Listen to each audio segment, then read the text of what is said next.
ডাল আলু তো আমরা বিভিন্ন প্রসেসেই খেয়েছি রান্না করে। তো এই রকম প্রসেসে একবার ডাল আলু রান্না করে দেখুন, অসম্ভব টেস্ট হয় এই ডাল আলু রান্নাটা।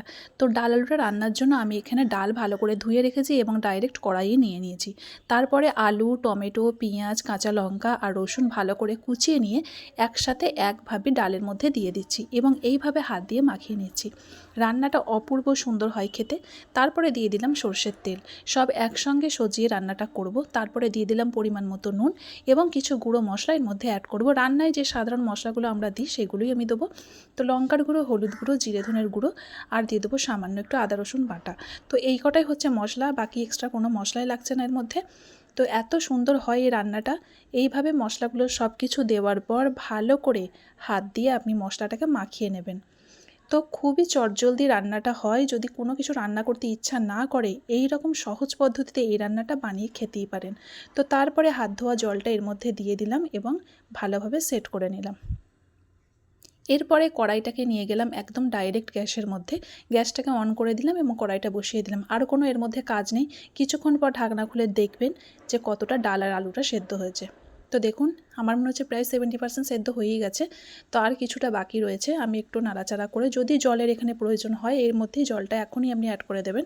তো আমি সামান্য একটু জল অ্যাড করেছিলাম, যেহেতু জলটা একটু শুকিয়ে গিয়েছিলো তাই অ্যাড করে দিয়েছিলাম। তারপরে ঢাকনা দিয়ে আবার ঢেকে দিয়েছি এবং ফোড়নের জন্য কিছু নিয়ে নিয়েছি, সেটা হচ্ছে রসুন, কাঁচা পেঁয়াজ কুচি এবং নিয়েছি ধনেপাতা আর নিয়েছি শুকনো লঙ্কা। ধনেপাতাটা অবশ্যই ফোড়নে দেওয়ার চেষ্টা করবেন, দারুণ টেস্টি হয়, ফ্লেভারটা খুবই সুন্দর হয়।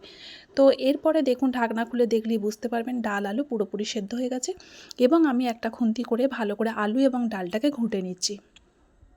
কারণ এইভাবে যদি ঘুঁটে নেওয়া হয় খেতে অপূর্ব সুন্দর লাগে।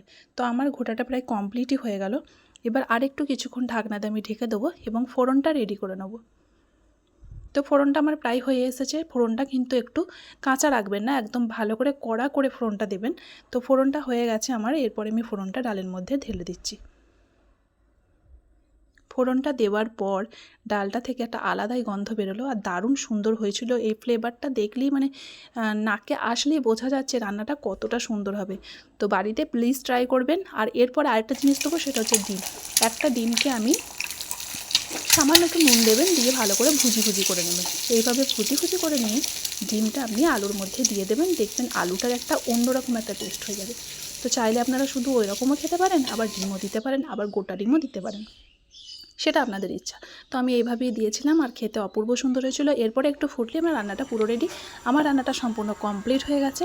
গরম ভাতে রাত্রেবেলা খেলাম, যা লাগলো বন্ধুরা কি বলবো। তো আপনাদের যদি এই ভিডিওটা ভালো লেগে থাকে অবশ্যই কিন্তু লাইক, কমেন্ট, শেয়ার করে দেবেন এবং ভালোবেসে ফলো করে দেবেন।